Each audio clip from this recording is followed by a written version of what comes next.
Ma fiancée a couché avec son patron pour obtenir une promotion et a tenté de me voler nos 15 000 $ d'économie. Alors j'ai riposté et ce que j'ai fait a plongé leur vie dans le chaos.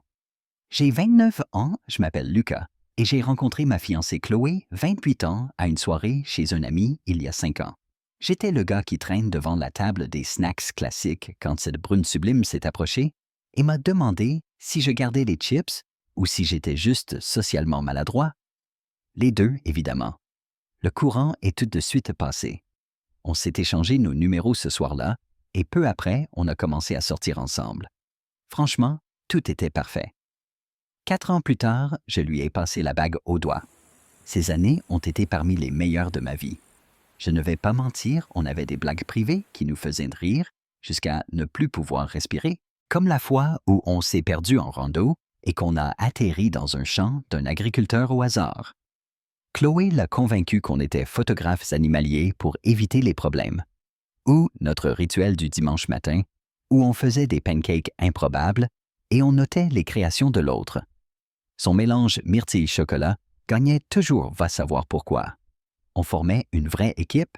Je pouvais passer des heures à déboguer son ordi la veille d'une deadline. Quand elle a parlé de vouloir essayer le yoga mais se sentait gênée, j'ai transformé notre pièce en studio pour qu'elle puisse pratiquer à la maison. J'ai organisé un week-end surprise pour rencontrer son auteur préféré lors d'une dédicace à 3 régions de chez nous conduisant toute la nuit pour qu'elle ne manque pas le boulot. Je me souviens qu'elle avait parlé une seule fois d'un plat basque que sa mère lui préparait pour son anniversaire. J'ai passé des semaines à apprendre à le cuisiner en secret, à appeler sa mère pour des astuces, tout ça. Ma chose la plus précieuse dans tout ça, c'est mon chat roux Mocha. Ce magnifique monstre est avec moi depuis 8 ans, depuis qu'il tenait dans la paume de ma main. Il est devenu le copain de Chloé dès qu'elle est entrée dans ma vie. Chloé et moi avons emménagé dans un bel appart au centre de Bordeaux, on a mélangé nos groupes d'amis et on a commencé à préparer le futur. Maison en banlieue enfant, le grand rêve. On restait parfois éveillé tard à parler des prénoms qu'on donnerait à nos futurs gosses ou de la couleur du salon de la maison. On avait même un compte commun pour la lune de miel en Espagne, où on versait de l'argent depuis plus d'1 an, près de 15 000 $, prêts à être dépensés en tapas et bons vins. Mais il y a eu un truc bizarre. Mocha a commencé à snobber Chloé il y a environ 6 mois. Ce chat d'ordinaire collant s'est mis à léviter comme si elle sentait le chien. Je me suis dit qu'elle lui avait peut-être marché sur la queue, mais les animaux sentent quand quelqu'un change. Les chats sont de meilleurs juges de caractère que les amoureux aveuglés. Et Chloé avait bel et bien changé. Ça a commencé 8 mois après nos fiançailles. Si progressivement que je n'ai presque rien vu venir. D'abord, il y a eu les urgences au travail qui la retenaient au bureau jusqu'à 21 h, voire 22 h. Au début, 1 fois par semaine, puis 2, puis presque toute la tampa. Quand je proposais d'apporter le dîner, elle devenait bizarrement défensive. Le vigile est pénible. Ou, on est en réunion confidentielle. Puis, il y a eu les team buildings qui tombaient toujours le week-end. Son téléphone est devenu greffé à sa main et elle sursautait dès que ça vibrait. Si je passais dans son dos pendant qu'elle textait, elle retournait l'écran plus vite que son ombre. Je ne suis pas idiot. C'étaient des signaux d'alarme gros comme la France. Mais quand on aime, on trouve des excuses absurdes. Je me disais, elle bosse pour sa promo. Son chef est exigeant. Elle est ambitieuse, c'est pour ça que je l'aime. Et puis, il y a eu le changement de look. Nouvelle coupe, plus de maquillage fringue, plus classe pour le boulot lingerie que je n'ai jamais vu porter. Soudain, elle sortait souvent avec des collègues que je ne connaissais pas et que je n'étais pas invité à rencontrer. Une fois, j'ai proposé de la déposer pour économiser l'Uber. Elle a réagi comme si j'avais proposé de braquer une banque. Une autre fois, j'ai vu un débit resto sur la carte une soirée où elle avait affirmé être à un dîner d'équipe payé par la boîte. Quand j'en ai parlé, elle avait une histoire bien ficelée sur la carte de son patron refusé qu'elle avait avancée et serait remboursée. 2 mois plus tard, évidemment, aucun remboursement. Mais je vais trop vite. Laisse-moi te raconter ce mardi d'avril où tout a basculé. Chloé chantait du Angèle sous la douche faux, c'est pas son truc quand son téléphone s'est allumé sur la table. L'aperçu de notif s'est affiché pile là où je pouvais le lire. Le contact Office Daddy. Et le message? Espère que ton fiancé crétin ne se doute de rien. À ce soir. Office Daddy. Fiancé crétin. J'ai eu l'impression de recevoir un seau d'eau glacée. Mon cœur battait à fond. J'ai cru que j'allais vomir. Mais je suis resté calme. Je n'ai rien dit quand elle est sortie de la douche. Rien. Pas de scène, pas d'embrouille, pas de chance pour elle de me balader ou me faire passer pour parano. Je l'ai embrassée avant qu'elle parte bosser en disant que je dormirais sûrement tôt à cause d'une réunion matinale. Le soir, pendant qu'elle était dehors avec Office Daddy, j'ai voulu tout voir de mes propres yeux. Après réflexion, je me suis rappelé un truc clé au début de notre relation. Chloé utilisait le même mot de passe partout. Avec le temps, elle s'est améliorée en sécurité, mais si certains anciens comptes étaient encore actifs, ça valait le coup d'essayer. J'ai ouvert mon ordi, tenté son ancien identifiant. J'ai tapé son vieux mail, celui de l'époque du début, et le mot de passe, le nom de son chien d'enfance, plus son année de naissance. Simple prévisible, le genre de mot de passe qu'on ne change jamais. Bingo! Du premier coup, j'étais dedans. Je clique sur ses messages privés, je scroll. Rien d'étrange des copines, sa sœur, des collègues. Puis je tombe dessus. Office Daddy. Ce que j'ai trouvé m'a glacé le sang. C'était comme regarder un accident au ralenti le train, c'était ma vie la catastrophe juste devant moi. Des centaines de messages entre elle et Daddy Laurent. Super discret. 8 mois d'archives, des photos que je préfère oublier. Des messages où ils se moquaient de moi. Des plans pour leur avenir. Dans un échange particulièrement sympa, elle écrit « Lucas est tellement concentré sur le mariage, il se doute de rien. Je prépare juste ma sortie. Il est gentil, mais trop facile à manipuler. » Ils avaient des blagues privées sur moi sur le fait que je ne posais jamais de questions. Ils se rapprochaient en rigolant de leur tromperie. Rien ne rapproche plus que de partager une passion, paraît-il. Je continue de scroller et je tombe sur une conversation d'il y a 3 semaines où ils calaient leur plan. Elle me laissait réserver des salles pour le mariage pendant qu'elle organisait sa fuite, me traitait de gentille mais manipulable. Laurent la trouvait intelligente et sexy, lui disait qu'une fois la promo obtenue le mois suivant, elle pourrait me larguer inventer ce qu'elle voulait. Elle avait déjà commencé à déménager ses affaires chez ses parents. Et moi, je n'avais même pas remarqué que ses fringues d'hiver avaient disparu. Il prévoyait de vider nos comptes communs après la promotion. Il préparait le coup, me laissant les arrêts du mariage, sans doute juste après que je l'ajoute à mon assurance vie pour l'anniversaire. J'ai fermé l'ordi coup de poing dans la poitrine. 5 ans avec quelqu'un qui parle de toi comme d'un pigeon, quelqu'un qui déménage en douce tout en préparant le mariage, quelqu'un qui voit ta confiance comme une faiblesse à exploiter. Facile à manipuler. Moi, le type qui a déjà monté une blague sur 3 semaines impliquant la voiture de mon coloc. « Oh ma belle, tu ne sais pas ce que c'est la manipulation. Mais tu vas l'apprendre. » J'aurais pu la confronter, faire un scandale, balancer ses affaires par la fenêtre et basta. Ou alors prendre mon temps et m'assurer que Chloé et Office Daddy aient ce qu'ils méritent. Mocha m'a regardé et a miaulé comme pour dire « détruis-le ». C'est exactement ce que j'allais faire. Toute la nuit, j'ai planifié pendant qu'elle dormait à côté inconsciente que je savais tout. Elle dormait comme une pierre, sûrement crevée par ses activités professionnelles avec Office Daddy. Moi, j'étais en éveil total. Je ne suis pas du genre rancunier, mais là, c'était différent. Ce n'était pas juste une histoire de tromperie, mais des mois de mensonges, de manipulation, de mépris pur. Les messages, ce n'était pas juste une histoire d'adultère, c'était des plans pour me rouler, me laisser tout payer, se moquer de moi. Ce genre de trahison ne mérite pas le pardon, mais une vraie vengeance. Le lendemain matin, j'ai appelé malade au taf. J'ai dit que j'avais une intoxication alimentaire. Dès que Chloé est partie bosser, j'ai attaqué la phase 1 de mon plan protéger mes biens. Chloé et moi avions plusieurs comptes joints. Le plus gros, celui de la lune de miel, puis notre épargne d'urgence, environ 8 000 $. J'ai ouvert un nouveau compte dans une autre banque et commencé à transférer l'argent. Jamais, tout d'un coup, je ne suis pas un amateur, mais par petites sommes pour ne pas éveiller de soupçons. J'ai laissé un peu sur le compte commun pour qu'elle ne tique pas. À la fin de la semaine, j'avais sécurisé environ 20 000 $ à mon nom intouchable pour elle. Étape suivante, récolter des infos. Pendant que Chloé bossait, j'ai fouillé l'appart méthodiquement, chaque tiroir placard cachette. J'ai trouvé des reçus de bijoux que je ne lui avais jamais offerts.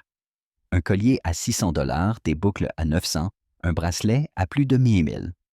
J'ai découvert des réservations d'hôtels pour des séminaires, alors que c'était en fait des week-ends romantiques, suites luxueuses à 1 heure de Bordeaux, toujours du vendredi au dimanche. Mais le vrai jackpot, c'est quand je me suis rappelé son vieil ordi portable, remplacé il y a 1 an mais jamais effacé, qui traînait dans le placard. Je l'ai allumé, pas de mot de passe parfait. Sur le bureau, tous ces vieux fichiers des miettes numériques menant droit à la trahison. Sa boîte mail était restée connectée, et là, l'horreur non seulement des échanges explicites avec Laurent depuis 1 an, mais aussi des discussions sur les finances de leur boîte qui semblaient très louches. Des références à détourner le budget projet pour des dépenses perso, un séjour spa en team building, du shopping déguisé en cadeau, client, même un acompte sur une voiture maquillée en frais de transport. Des dizaines de messages sur la façon de coder les achats en frais pro. Laurent expliquait comment déclarer leur dîner et nuit d'hôtel pour que personne ne trouve ça bizarre. Clairement, Laurent ne couchait pas juste avec ma fiancée, il utilisait l'argent de la société pour financer leur liaison. Ce n'était pas juste de l'adultère, c'était du vol. Ils risquaient leur carrière pour quelques frissons. En cherchant tout ça, j'ai compris qu'il me fallait un complice. Quelqu'un qui pouvait me donner des infos en direct de l'intérieur. Quelqu'un avec accès à des infos que je n'aurais jamais eues autrement. Je savais qui appeler Bastien, pote de fac, qui bossait dans la même boîte que Chloé et Laurent. Pas le même service, mais assez proche pour être utile. Il était en IT, accès aux serveurs et logs. J'appelle direct. Mec, ça fait un bail. Je lui explique tout. Il n'est pas surpris. Il m'apprend que Laurent a une longue réputation de relation avec ses employés bien avant Chloé. Les RH n'ont jamais pu prouver les femmes couvraient toujours peur de perdre leur job ou espoir de promotion. Laurent est trop rentable, les boss fermentent les yeux. Bastien décrit un chef prédateur qui utilise son pouvoir pour séduire ses subalternes, créant une ambiance toxique que tout le monde subit, mais que personne ne dénonce. Il me dit aussi que la femme de Laurent Clerc n'a aucune idée. Une crème qui s'occupe d'assaut fait du bénévolat, tout l'inverse de son mari.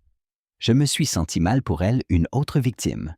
J'ai décidé que ma vengeance serait nucléaire, pas juste pour moi, mais pour tous les autres. J'allais tout faire exploser. Bastien était chaud pour être mes yeux et mes oreilles, trop content de voir Laurent tomber après des années à lui pourrir la vie. Parfait. J'avais un complice interne. Pendant les 2 semaines suivantes, j'ai joué le Lucas idiot à la perfection. Je n'ai rien changé à mon comportement. Quand Chloé disait devoir bosser tard, « Pas de souci, chérie, je garde le dîner au chaud. » Nouveau déplacement pro. « Super, je suis fier de toi. » À chaque mensonge, je lui donnais plus de cordes pour se pendre, et elle en profitait. Elle est devenue de plus en plus sûre d'elle, de plus en plus négligente. Pendant ce temps, j'installais un tracker sur son téléphone pendant son sommeil, elle dort comme une morte. J'ai fait transférer tous ses mails vers une adresse secrète. J'ai tout documenté, date capture, enregistrement. Mais récolter des preuves, ce n'était que la première étape. Il fallait que Laurent se compromette encore plus. Pour ça, j'ai eu une idée de génie. Le téléphone de Chloé s'ouvrait à l'empreinte digitale. Une nuit où elle dormait, j'ai pris son pouce déverrouillé, ouvert la conversation avec Laurent et écrit « Hey, je m'inquiète, Lucas commence à se douter pour l'argent. Il a posé des questions sur le collier que tu m'as offert. » Laurent a répondu direct.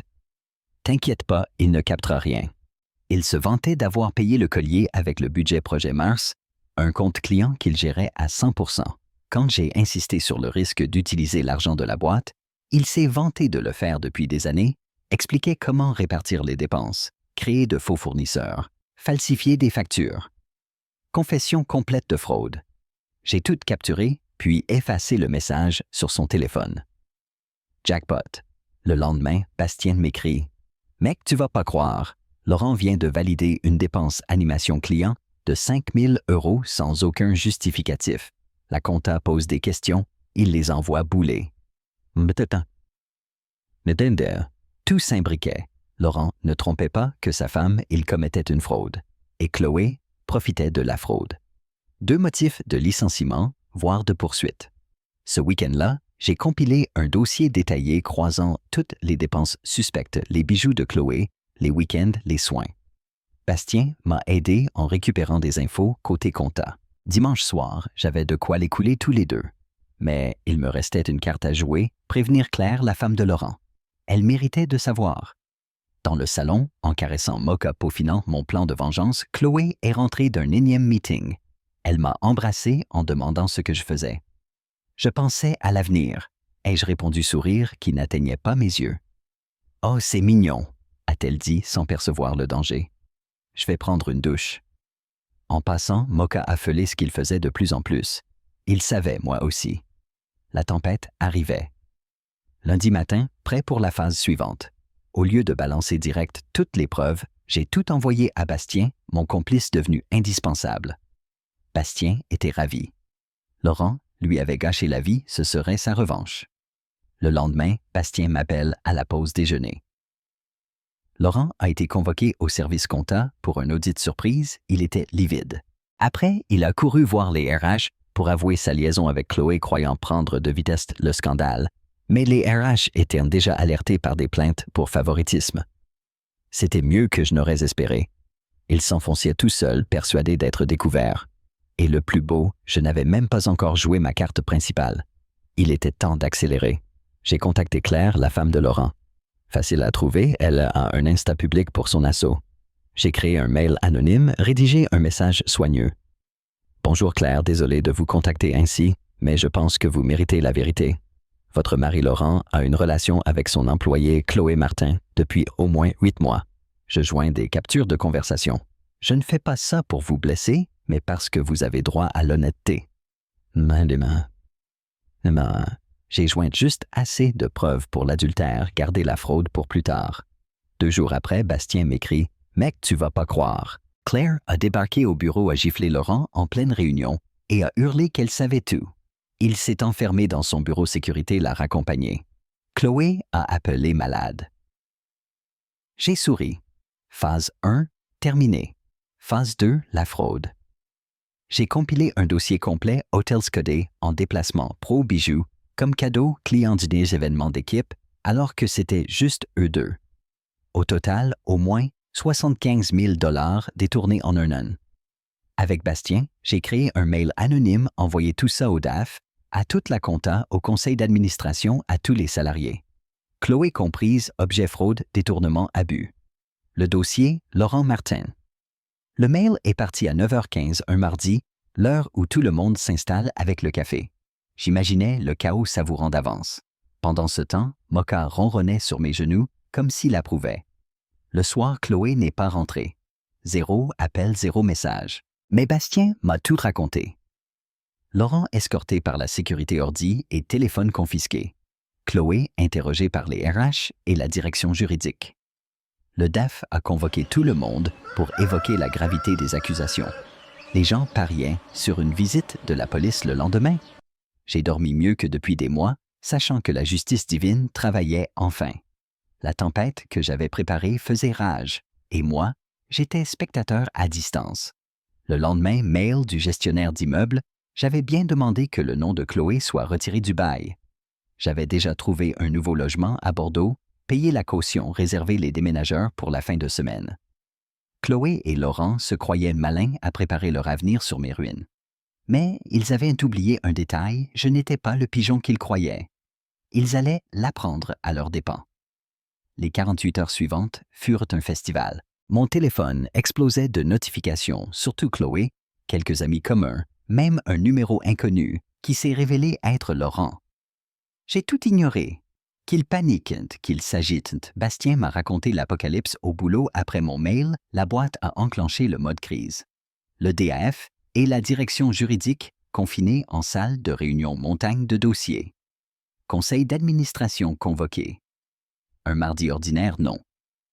Selon Bastien Laurent, était fini. Ils ont trouvé bien plus d'irrégularités que tout ce que j'ai transmis. Ils faisaient ça depuis des années, pas seulement avec Chloé. Surprise, le type qui trompe sa femme et vole la boîte ne le fait pas qu'une fois. Qui l'eût cru Chloé, elle était en crise. Elle a tenté de jouer la victime, prétendant ne rien savoir des finances, que Laurent l'avait manipulé, blabla. Mais les RH lui ont montré les captures. Elle a filé pleurer aux toilettes, n'est pas revenue. Vers midi, appel d'un numéro inconnu. J'ai décroché. C'était Laurent, voix tendue, désespéré. J'ai fait l'idiot demander qui c'était. Quand il s'est présenté comme le patron de Chloé, je l'ai appelé Office Daddy. Long blanc. Il a tenté de parler de malentendu, j'ai coupé court. Arrête, j'ai tout vu, j'ai tracé tout l'argent, je sais exactement ce que vous faisiez, et maintenant, ta femme et toute la boîte aussi. Et non, oui. Il est passé à la menace, il avait des contacts, il pouvait me pourrir la vie. J'ai éclaté de rire. Le gars sur le point d'être viré et arrêté largué par sa femme allait me faire peur. J'ai raccroché et bloqué son numéro. J'ai continué à préparer mes cartons pendant que Mocha me regardait depuis la bibliothèque. Plus tard, Bastien m'a rappelé la police était venue. Laurent emmené par les flics. Chloé, encore au bureau, les RH, lui ont dit de ne pas quitter la ville. Toujours bon signe quand on craint la prison. Elle demandait si c'était moi qui avais balancé. Bastien a fait l'idiot. Le feuilleton du siècle au bureau. Le soir, presque tout était prêt. J'avais changé tous les mots de passe, fait suivre mon courrier, alerté ma banque. Je coupais, tous les ponts brûlaient, toutes les passerelles. Vers 20h, Chloé est enfin rentrée. J'étais assis sur le canapé Mocha, dans les bras l'air tranquille. Elle avait une sale tête, yeux gonflés, mascara coulant. Comme quoi pleurer rend tout le monde moche, même les plus belles. Elle m'a demandé ce que j'avais fait. J'ai répondu calmement que je n'avais rien fait. C'est elle et Laurent qui avaient tout fait. Elle s'est plainte qu'on les accusait, elle et Laurent, de vol de fraude, qu'elle risquait la prison. J'ai juste demandé si elle avait fait tout ça. Elle a lancé la défense classique, je ne savais pas. Je l'ai fixé silence gênant. Je n'ai pas... Lucas, tout s'effondre. Je vais peut-être aller en prison. J'ai déjà été suspendu, on m'a pris mon ordi, mon téléphone. J'ai besoin de ton aide. Bien sûr. Après m'avoir trompé des mois, préparé sa fuite et commis une fraude, elle voulait que je la sauve. L'audace était presque drôle. Elle a fini par voir les cartons et les étagères vides à demander si je partais. J'ai confirmé. Oui, le bail est à ton nom maintenant. Le loyer est dû le 1er, mais tu le savais sûrement déjà. Je me suis levé. Je repasserai demain prendre le reste de mes affaires. Tu ferais mieux d'appeler un avocat, c'est utile, en cas d'enquête pénale. Tu peux pas me laisser seule face à ça. Elle a hurlé en m'agrippant le bras. Je l'ai repoussée sans violence, en expliquant que si justement je pouvais. Je lui ai rappelé que pendant des mois, elle m'avait menti, tout en préparant sa sortie avec son amant marié. Bravo, tu es libre maintenant, juste pas comme tu voulais. Drôle comme la vie réserve des surprises. Je vais aller où? Elle pleurait à chaudes larmes. Claire a gelé leur compte. Elle n'a plus accès à son propre argent à cause de l'enquête. Elle n'a rien. J'ai haussé les épaules. Pas mon problème. Essaie chez tes parents ou une copine à qui tu as menti en rentrant tard. Quelqu'un t'aidera bien. Après tout, tout le monde adore aider une amie accusée de complicité de fraude. Hein? J'ai pris mon sac, la caisse, de Mocha. Elle a alors tenté une nouvelle technique. Je vais dire à tout le monde que tu m'as violenté. Je vais ruiner ta réputation. Tu crois avoir gagné, mais je vais te détruire. Je me suis retourné en souriant. Vas-y, raconte à tout le monde que ta fiancée t'a surpris en flaque de tromperie et a dénoncé des crimes. Je suis sûr que tu gagneras beaucoup de soutien. J'ai sorti mon téléphone. D'ailleurs, j'enregistre cette conversation, merci pour la menace. Ça servira pour l'ordonnance d'éloignement que je vais demander demain. Rien ne prouve mieux l'innocence que de menacer de calomnie son ex. Son visage s'est décomposé. Elle s'est effondrée en larmes. Je n'ai rien ressenti en la regardant craquer. Ni satisfaction, ni pitié, juste un gros vide, une sorte de soulagement. Adieu Chloé. J'espère que tu trouveras de l'aide. Je suis parti sans me retourner. J'ai roulé jusqu'à mon Airbnb en attendant que mon nouvel appart soit prêt. La tempête que j'avais déclenchée faisait rage, mais moi j'étais déjà à l'abri pendant que Chloé et Laurent coulaient sous les conséquences de leurs actes. Et Dieu, ce que c'était bon. Quelques semaines plus tard, tout avait changé. J'étais installé dans mon nouveau logement. Plus petit, mais à moi. Mocha s'est adapté tout de suite. Il avait l'air plus heureux, en fait. Sans doute parce qu'il n'a plus à partager son espace avec Chloé. Bastien me donnait des nouvelles du feuilleton au bureau qui n'était pas fini. La boîte a lancé une enquête complète sur le service de Laurent. Ils ont trouvé des irrégularités financières sur au moins 3 ans. Office Daddy roulait sa combine bien avant Chloé et il a couché avec d'autres collègues avant elle. Le DF est en mode guerre avec une équipe de compta forensique. Laurent est fichu poursuite pénale, procès civil, tout le bazar. Vraiment, c'est triste. Non, en fait, pas du tout. Ce connard l'a bien cherché. Chloé, elle est suspendue sans solde dans l'attente de la décision. Qu'on la vire ou pas sa carrière, est finie. Dommage, Chloé. Tu te souviens des menaces que tu faisais au début? J'ai trouvé ça presque drôle, je n'ai jamais eu peur. Mais pourquoi ne pas en rajouter une couche? C'est ce que j'ai fait. Le lendemain de mon départ, j'ai demandé une ordonnance d'éloignement contre Chloé. Ces menaces de salir ma réputation ont suffi à convaincre le juge, surtout avec l'enregistrement.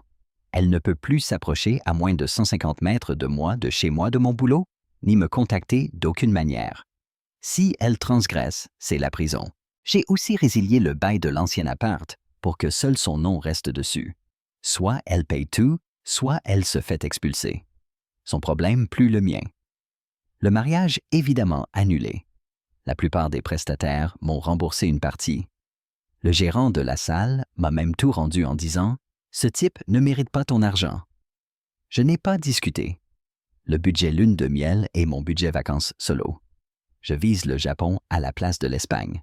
Toujours rêvé d'y aller, plus besoin de compromis sur l'itinéraire. Mocha va aimer aussi, Claire. La femme de Laurent s'en sort à merveille. Elle a tout raflé au divorce maison-voiture, tout à tromperie plus criminalité et un divorce express. Qui l'eût cru? Claire m'a même écrit pour me remercier. Ça fait 6 mois que Chloé a pété les plombs devant chez moi et franchement, la vie est belle. J'ai été promu lead développeur avec une belle augmentation. J'ai enfin fait ce voyage solo au Japon dont je rêvais. 2 semaines magiques entre Tokyo, Kyoto, Osaka. Bastien cartonne aussi. Tu te souviens comme il était toujours snobé pour les promotions quand Laurent était chef. Le nouveau chef a vu tout de suite son talent. Il dirige sa propre équipe. On se fait encore des cafés de temps en temps. Mocha vit sa meilleure vie, évidemment. Il est assis sur mon bureau pendant que j'écris à donner des petits coups de patte à l'écran, comme s'il voulait mettre son grain de sel. Avec le recul, je ne regrette pas d'avoir tout balancé. Pas une seconde. Certains disent que j'ai été trop loin, que j'aurais dû partir sans faire d'histoire et laisser le karma agir. Mais franchement, où serait le fun dans tout ça? Voilà, c'est tout.